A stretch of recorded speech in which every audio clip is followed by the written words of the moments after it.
Everyone talks about studying abroad, but nobody talks about the business behind it. The universities, the partnerships, the market strategy, the millions invested before a single student even applies. Today's guest, Jasminder Ji, helps global universities build their presence across India and South Asia. Let's decode how the international education industry actually really works. Hello everyone, today we are joined by Jasminder Khanna. He is a co-founder and CEO of Gresham Global. From being a student in the UK to helping universities expand across India, Nepal, Sri Lanka and Bangladesh, he's seen both sides of the international education journey. Welcome Jasminder ji to the podcast. We'll start with the basic questions. Thank you very much, Sakshi. It's an absolute honor to be here. Yes. So I would like to go with my first question, which is that why are so many Indian students suddenly interested in studying abroad, and what has changed in this perception in these last 5 years? Indian students have always been interested in studying abroad. It's nothing new, of course. This industry kind of formalized in the early 90s with the introduction of agents. But it was not in the 90s when Indian students started going abroad. Indian students have been going abroad for over a century now. We know some of our great freedom fighters. We have some of our great politicians, historical politicians in the country, great industrialists who've studied abroad. Some of them stayed back, some of them have come back and made a significant difference through the leadership. Why we want to study abroad? Of course, there are a number of different reasons, as you will know. One, I think it truly helps students internationalize themselves, globalize themselves. It's not as if those degrees are not available in India. Maybe they are at 1/10 of the cost at a place very, very close to you. But the real reason why I think Indian students and Indian families have always encouraged their kids to study abroad is because it truly, like I said, it globalizes you, it prepares you for the bigger world out there. It gives you the opportunity to immerse in a global environment, to spend time with students and, of course, nationals from hundreds of different countries, different cultures, different backgrounds. And I think those are little skills, and that is the time that stays back with you, and it helps you kind of get to where you're trying to get to in your career. That's the biggest reason. Of course, apart from that, as we all know, the four English-speaking countries that Indian students have always been highly inclined to studying. Start with America, which has been the most dominant destination, has always had the largest share of Indian students. And then followed by the three other countries, Canada, the United Kingdom and Australia. Something that we all know that, although these four countries, I think together between them, they are home to 60 or 70 of the top 100 universities of the world. At some point, they were home to almost 90% of the top 100 universities in the world. But if you go back in history, a little over 150, 200 years, we can see that, where this education has come from, what is so special about these four countries. Because if you go back in the history of Australia, if you go back in the history of Canada, if you go back a little further back into the history of USA as well, all these countries for the longest time were ruled by the British community. And it was the British community who set up and established higher education institutions in these countries, along with, of course, setting up institutions in their own country. The education in the English-speaking world goes way too long back. If you look at the inception and establishment of the likes of Oxford and Cambridge's, they were established almost over 900 years ago, 800 years ago. And this is something I think that attracts Indian students to go and spend time in those historic institutions, which offer them world-class research, opportunities, facilities, to get a chance to study under some of the most experienced, professional and highly qualified academics, faculty around the world. What we've seen over the years is those students, like I said, some stay back, some come back, and contributing to the success and the growth of India historically. So that's I think one of the biggest reasons why our students have always been attracted to studying abroad. Lovely. That was a wonderful 4-reason answer. I loved it. They had amazing reasons, and I'm sure our viewers will also relate to the reasons that you just stated. So I think there was this reel that was surfacing on internet. Please do not send your children to London or UK right now, and I'll tell you exactly what is happening. Well, the UK right now is seeing one of the largest outward migration of Indians ever. In fact, by the year ended June of 2025, more than 74,000 Indians had left the country. And in calendar year 2025, more than 51,000 Indian students as well as 21,000 Indians, workers with work visas, had left the country. But why are these Indians suddenly leaving? It's not because of the same reason that the billionaires are leaving because of high taxes. In fact, there are three major structural changes that have happened in the UK right now that you must absolutely know. And I think some reels cause information, misinformation. Some reels are half misinformation. So I think that you should address the viewers as an expert in this field. Somebody who has so much experience, somebody who's himself stayed abroad, somebody who's coming from this industry. I think viewers should also understand the perspective of someone like you rather than just focusing on influencer based reels, because I think not many people are aware that these days Instagram is used as a weapon to weaponize propagandas, and those propagandas could be coming from anywhere.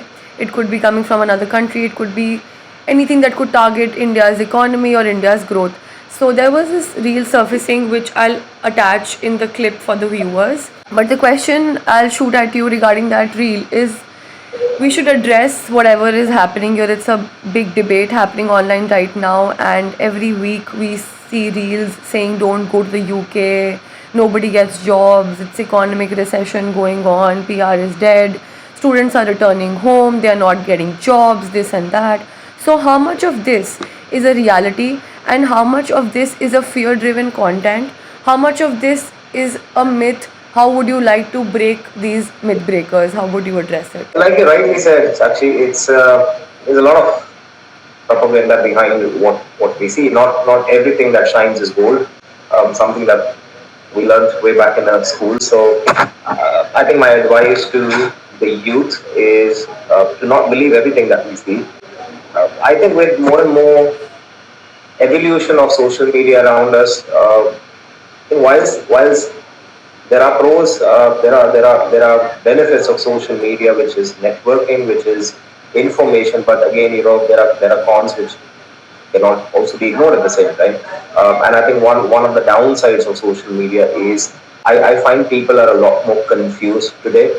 I can give you a very small example. I mean, all my life, what I've done is I've woken up every morning.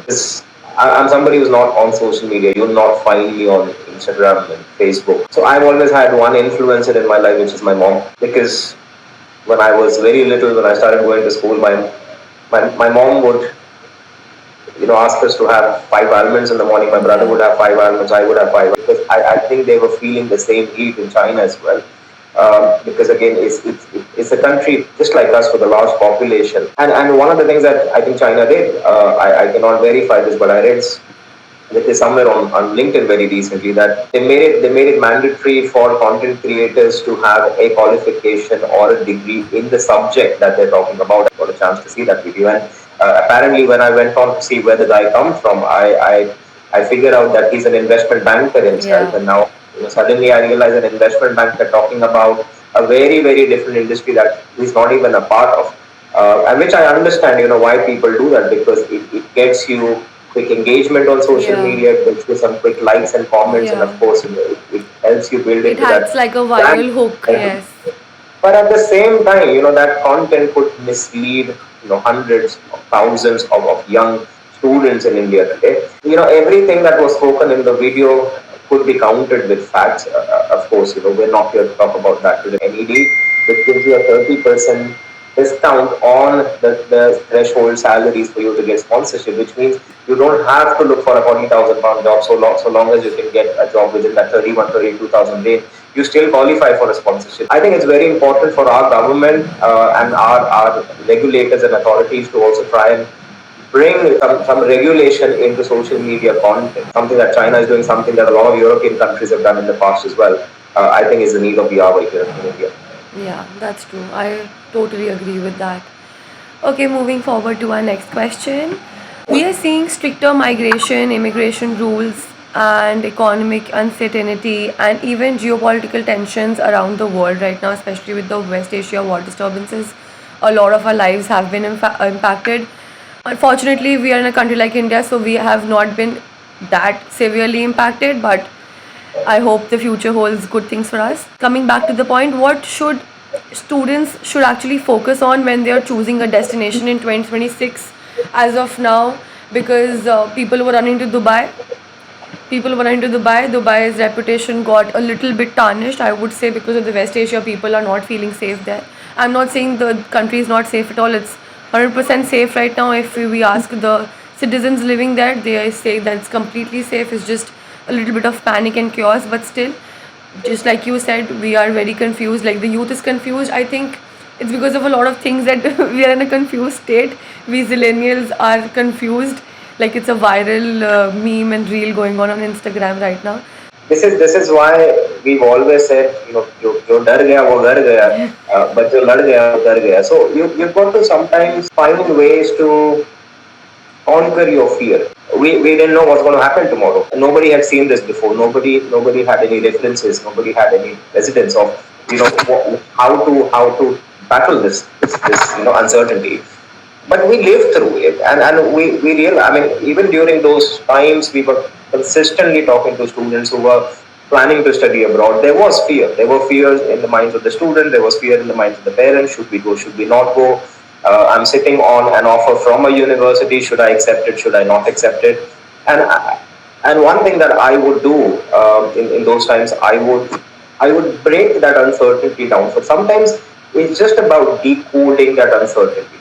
Sometimes people just get carried away with the headline. Now headlines are made to attract your attention. They're sensationalized. You've got to look at the deeper article. You've got to look at the deeper content of what somebody's trying to tell you, and not just get carried away with the headline. So my question to the student 5 years ago was, what are your chances of being affected by COVID-19? Now, I'm talking to somebody who's in the age group of, say, 19 to 22, somebody who is planning to study a master's course abroad. And my question was, looking at your age group, looking at your fitness, and looking at whatever we know about this virus so far, like, what are your chances of being affected? And he said, looking at the data from the last 6 to 12 months, ever since we entered this pandemic, sir, I don't see very high chances of me being affected, because from what we can see, this virus is affecting people in a certain age group of higher ages, which are beyond 50, 55, 60. Those are the ones who are sort of more vulnerable to this virus. And then my next question is, should something happen to you? A lot of the parents came back to us saying that, should something happen to my child, at least my child will be with me. My child will not be away. My question to you is, what can you realistically do, even if your child is with you? You want to stay in a different room, your child's going to stay in a different room because you've got to go into a 14-day quarantine. So all that you can do is just video call your child from one room to the other room. But you can't come in contact with each other. Now, how does that matter? How does it matter if your child is sitting in the room next to you, or your child is sitting in a different country? You can still video call, because you know that your child is in an age group which is least prone, least vulnerable to this virus. Very, very low chances of him being affected, very low chances of any casualty fatalities. This is perhaps the best time for you to go, because there are fewer students going, there are more opportunities, you get the best housing, you get the best scholarships. There's going to be fewer competition when you graduate from your classroom a year later. And people who showed the courage, people who lived up to that courage, lived up to that challenge, who went abroad in those years, you see they're far more successful. So sometimes you've got to just decode through the challenge, through the uncertainty, and understand what is the level of risk that I am facing. There's always going to be some risk in everything that you do in your life. If you're expecting an absolute risk-proof life, that's never going to happen.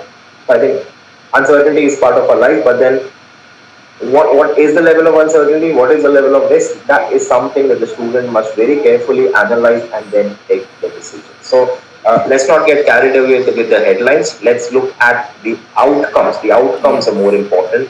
I think what is important for them to see is, does the course align with my career goals? Does the graduate employment help me? There are ways for you to see where students from those universities have gone to work on in the past. There are a million ways in this digital age for you to connect with the alumni, to connect with the students, and understand what have they done, graduating from that institution, and what can I do. The policy changes, government changes, economic cycle changes, all this is going to go on. If you think this is ever going to stop, it's not going to stop. You will look at the economic situation in India today. We did not anticipate this a year ago. We were celebrating and cheering that we are the fourth largest economy in the world. We slipped down two places. We're at number six. The future looks, the immediate future 1 year from now looks very, very bleak in the country where, we had the prime minister turn up on the screen and then, with a piece of caution, with a piece of advice to the citizen. It's all uncertain. We could not have predicted this 6 months ago because we were made to believe that we're on the right path and we're progressing as a nation economically. But then, we face a very, very different situation today. That could be due to factors which are beyond our control because of what's happening in Western Asia again. But who could have predicted this? Yeah. So, my simple suggestion is the uncertainties are going to be there. Right? Look through them, take the challenge, accept the challenge, believe in yourself, and do what you think is right. Don't get carried away with what you see on social media, what you see in the print media. Don't get carried away with the headlines. We always suggested to go out of a comfort zone. That's when you actually get your things in line. Okay. Absolutely. Moving forward to our next question. A lot of people define success abroad is getting PR. A lot of people define success abroad as getting PR. Do you also think that's the wrong way to look at it? And what does real ROI from international education actually look like? ROI is nothing but return on investment for our viewers. So, what are your thoughts on that?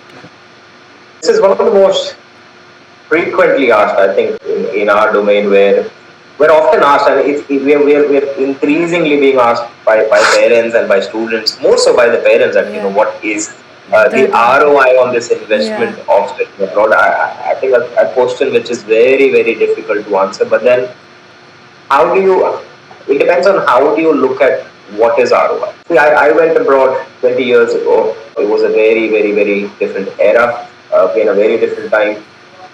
But one thing that I realized about foreign education, one thing that I realized about world-class education in the English-speaking world, is the fact that it really helps you accelerate your career. And I'll tell you how it helps you accelerate your career, because generally, Sakshi, you start your career at the age of 20, 21. That's when you graduate from some degree. It could be a plain a BCom degree in India, or it could be a more specialized degree, something like pharmacy or something like sports, LLB, etc.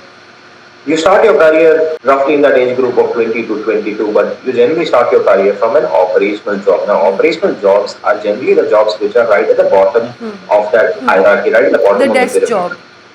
Correct. And then you enter the hierarchy right from the bottom stage, and then you slowly try and climb up your way to get into the mid layer of the hierarchy, which are managerial jobs.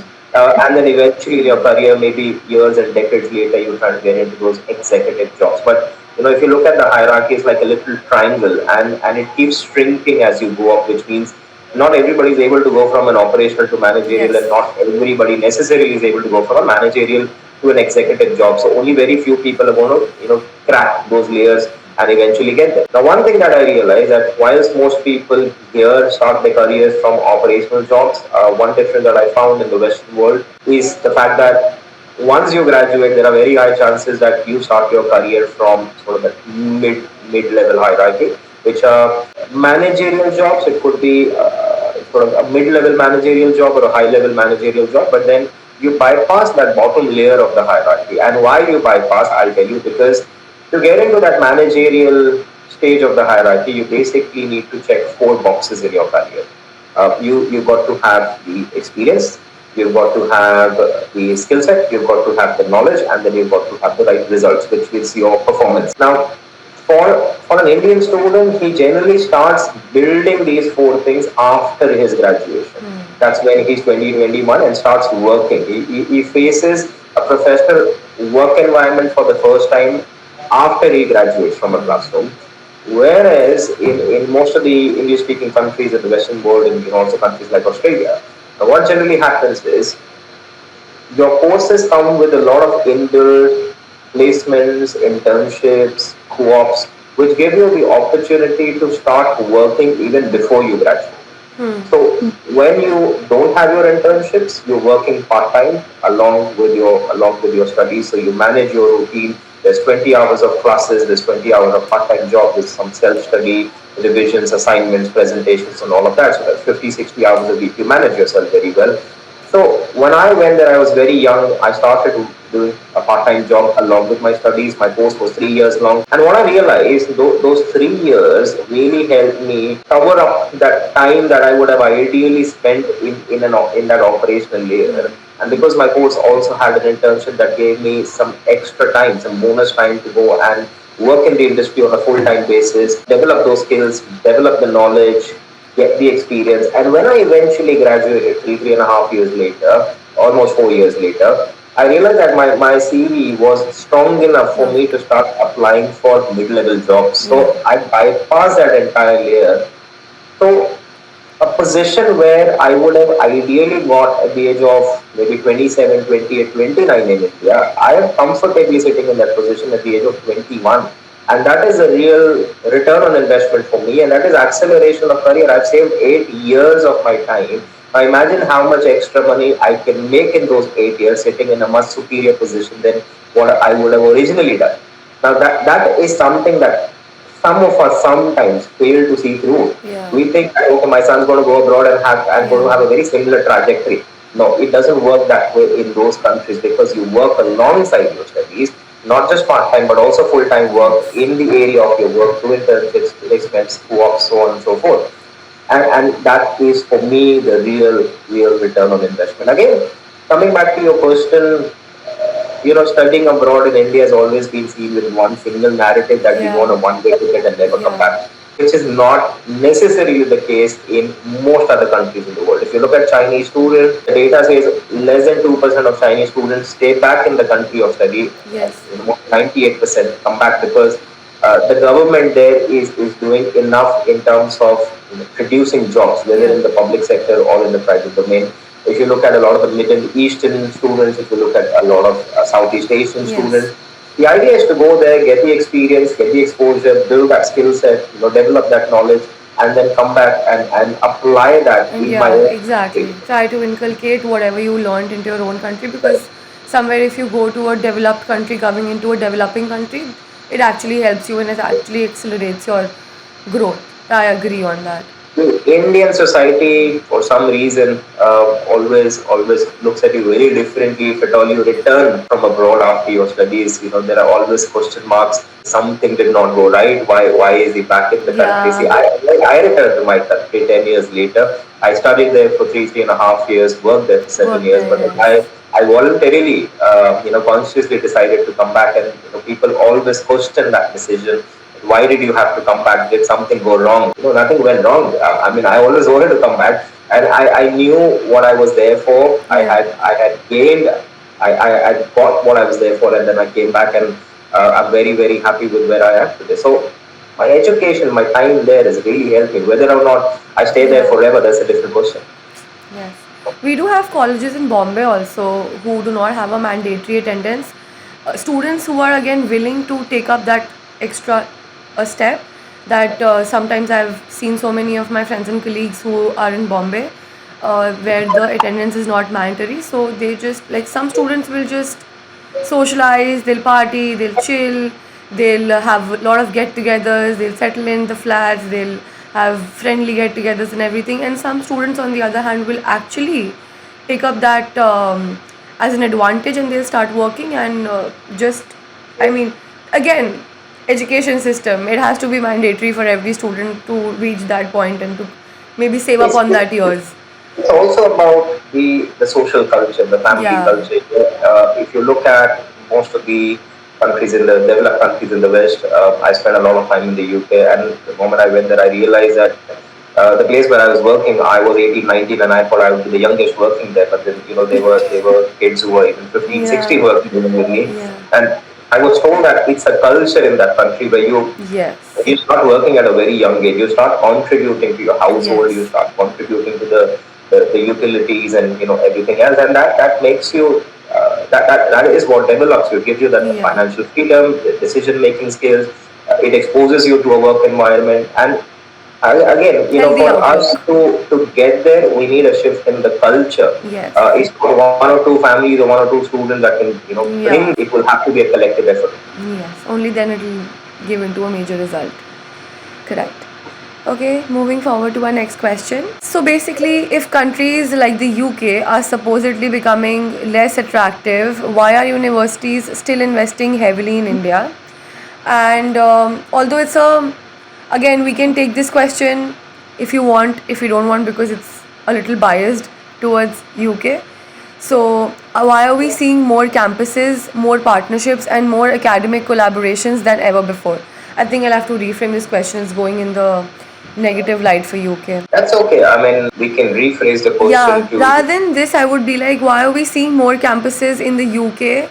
And if compared to India, why are we getting more partnerships and more academic collaborations than ever before? See, if you talk about the universities in the UK, they're looking at the long term. They're looking at the next 20 years, and perhaps not the next 20 months. So India, as we all understand, has got very very strong demographics. We have at least 25 crore or 250 people in India who are in that age group of 16 to 24, which is your higher education age bracket, as we call it. And it's not just the numbers; it is also the intellectual capabilities of the Indian students, the historical success data that, of course, we have in today's world. The universities in the UK, the universities in Australia, US, Canada believe that education that they have built, the quality of education that they built over the decades and the centuries, will be made more accessible and affordable to students from around the world. So whilst we're all very excited to see these campuses come to India in the last sort of a year and a half, and there are more campuses expected to enter India in the next few years. But this is not something new. We've seen transnational education. We've Yes. seen branch campuses flourish in a lot of other countries around the world. I mean, China started this game much, much, much before Before, us, yeah. way long before us. It's a success story where foreign education is a lot more accessible, a lot more affordable to Chinese students in China. And I think India is following the same footsteps. We're following that path to bring foreign education into India as well. So I think what universities are looking for is the long-term picture. They're not necessarily solely driven by immigration policies, but when we look at foreign education, we also look at academic reputation, we look at research excellence, we look at industry engagement, we look at global recognition of qualifications. And these are factors which have always stood out, and not necessarily the immigration policies, which are very volatile, which are controlled by politicians and not necessarily by the educators of the world. Moving on to the next question. People think universities simply advertise and students show up. But what actually happens behind the scenes when a university wants to enter India? How important are in country representation, student recruitment, and regional market intelligence in this process? You can explain this question in a very layman language for the viewers who are not into this but are really having some doubts about moving abroad or having to participate in a campus which is coming to India. So interesting question, Sakshi. I think India as a market, if you look at it, is far more complex than what we all think, as you all describe India. So I always tell my partner universities, I always tell my colleagues from universities from around the world that India is not one country. With the offerings from that university, we do the financial modeling to understand, where is the demographic that we are trying to target.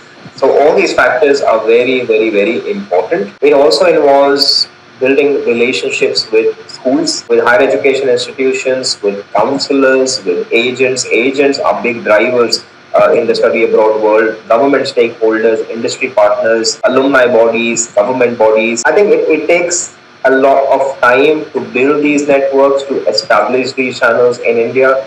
And like I said, that there needs to be a lot of research going into the regional differences, student behavior, the school network, which is ever so evolving in India. For the longest time, we only had the state boards and CBSE board, and now we suddenly see an influx of a lot of foreign curriculums Yes. coming into India from around the world, employer expectation, and of course a competitive positioning and branding of your university in this complex Indian market does take a lot of research, a lot of effort. Sure.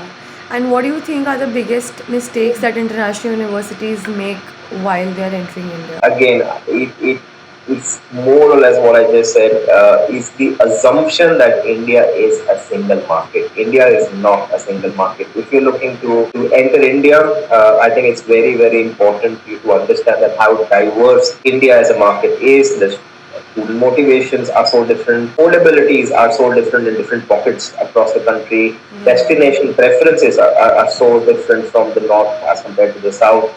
Decision making processes are very different. The influence of parents may vary as you travel across the country. So there is no one size fits all strategy, and if you enter India with that one size fits all strategy, I can tell you it's going to be a bit of a struggle, because success comes from localization, cultural Yes. understanding, and a little bit of sustained engagement, I would say. And again, I would repeat what I said in the previous question as well. It does need a lot of research to enter Yeah. a market. I think this question is also related to the one that you answered just now. I think we'll go to the question 9. Question 8 that I'm skipping right now is this thing that what makes India different from every other market. I think we've covered that as well. So let's go on this one. Okay. Would it be fair to say that universities can no longer manage India remotely? Do they now need a genuine regional presence and local expertise on the ground? Oh, absolutely. I remember when I was planning to study abroad nearly 20 years ago. Like I said, it was a very different time, a very different era. We didn't have, let 20 students go in at a time and then, put that bamboo down.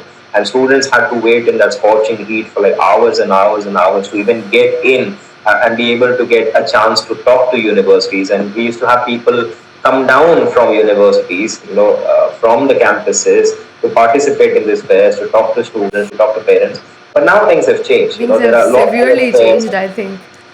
There are a lot more fairs happening almost every Saturday, every Sunday. There's something happening in your city, facilitating opportunities for you to go Yeah. and talk to universities, know more about your application process, life on campus, and things like these. But again, it's no longer people coming from the campuses and sharing that information. Every university, almost every university, as you would see today, has an in-country presence, has a soft presence in the country. They have local representatives who talk to students and families in the local language, in the local time zone, which makes it a lot more easier for people to communicate, a lot more easier for people to take decisions and engage with the university on a day-to-day basis. The pace of change in India is simply too fast to manage as compared to any Yeah. any any other country. The culture keeps shifting here very, very quickly. Universities need real-time market intelligence, strong stakeholder relationships, consistent engagement with, like I said, schools, colleges, agents, partners. And that is why a localized presence in India in today's time is, I think, it's absolutely quintessential in defining your success, in building your presence and visibility in India. Understood. Okay, you studied biotechnology, and at what point did you realize your future wasn't in science but in building business? What was that I, first thought that came into your head, and you were like, okay, I'm not I meant for think this? this is a question that I've been very, very, very frequently asked in my career, that what am I doing here? Because I went to study a course which has absolutely nothing to do with what I'm doing. I think it was towards the mid of the second year where I realized that perhaps this is not something I may want to do for the rest of my career, because no discredit, Nokhanuti mean it's a beautiful industry, but again, I would say not something that I could align with, Yeah. because again, requires a lot of research, a lot of patience, a very slow moving industry, and I thought to myself, I don't think I have the patience to be here. But I still went on to finish my degree, because I think what that degree really taught me is how to think analytically, how to solve problems, how to work with evidence, because this is what a science based subject will always teach you. And I think it's those skills which have been incredibly valuable throughout my career in the last 17, 18 years that I've been working. I think the turning point came when I realized that I was actually interested in entrepreneurship. I was interested in building an organization, maybe creating partnerships, scaling opportunities, things like these, rather than working in a laboratory environment. I think I may have left that science behind, but what I still carry with me is that analytical mindset, which I can always apply in every decision making in any business that I run in my career. So, like I said, it's those skills always stay with you. Those textbooks may not have stayed with me, and I do feel sad about it, but those little skills that I picked up, whether it was analytical skills, problem solving, working with evidence, research, that stayed with me, and that's still helping me in my day to day life. So my advice to students is, never get discouraged, never feel disheartened that this is what I studied and this is what I'm working in. That's okay, because whatever you studied, a part of that will always stay with you and will always help you. And that's the beauty of education. It never goes waste. Nothing, your investment in education will never ever go waste. So return on investment is not just money, it's a lot of things. Time, It's a things. It's a lot talent, of things. Like I skills. said, it's acceleration of career. It's the skills. It's how quickly you get onto those positions in your career, and the kind of difference that you make to the environment that you are in through your leadership skills, through your policy making skills. I think that's what matters in today's time. Than just looking at what I'm making today. Yeah, that's true. Okay.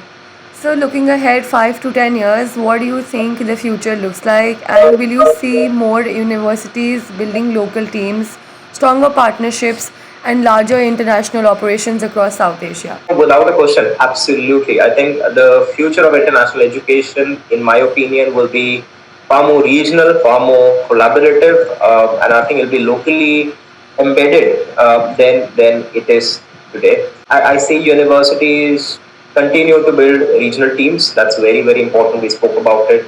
Expanding partnerships, investing in transnational education, which I think is on the objective of every country's international education strategy today. Strengthening research collaborations, because research is the future. Developing deeper engagement with governments and wider industry bodies. I think it's very important that academia works with the industry today, because universities now want to turn themselves into finishing schools. Employability is the heart of everything that universities want to do.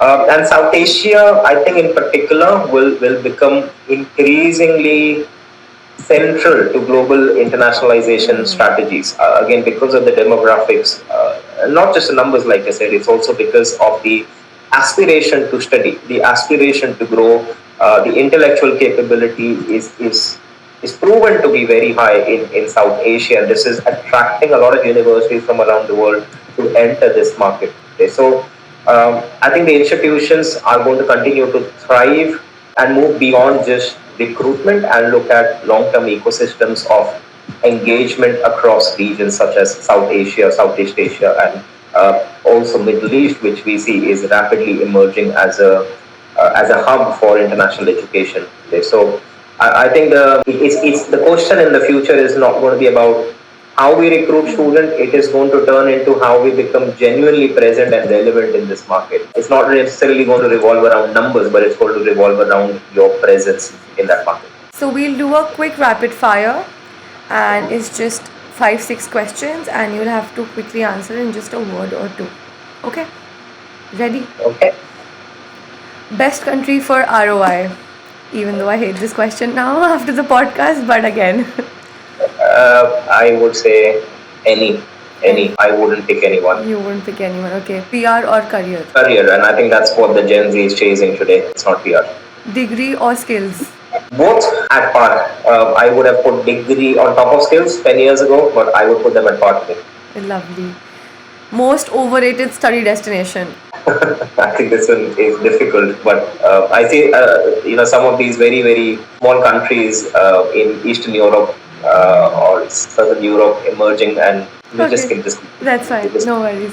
One thing social media gets wrong about studying abroad? Propaganda. Very well.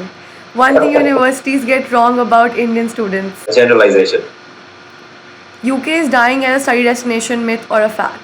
The biggest myth. Lovely. India in 10 years, importer or exporter of education? Still importer in 10 years' time.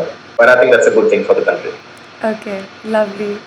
And what would be the last one piece of advice for universities looking to enter India, coming from an expert like you, and one piece of advice that you would like to give to the fellow students who are planning to study abroad in 2026? My advice to universities again: don't look at India as one market.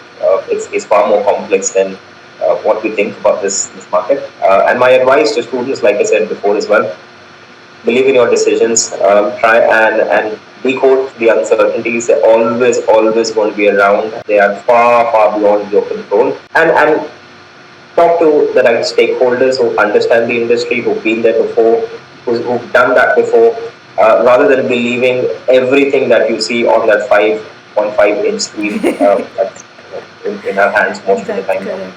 That's absolutely correct. So, this wasn't just a conversation about studying abroad, it was a conversation about strategy, opportunity, and the future of global education and the universities who are wanting to come to India. Thank you for joining us, Jasminder ji, and thank you for everyone for watching.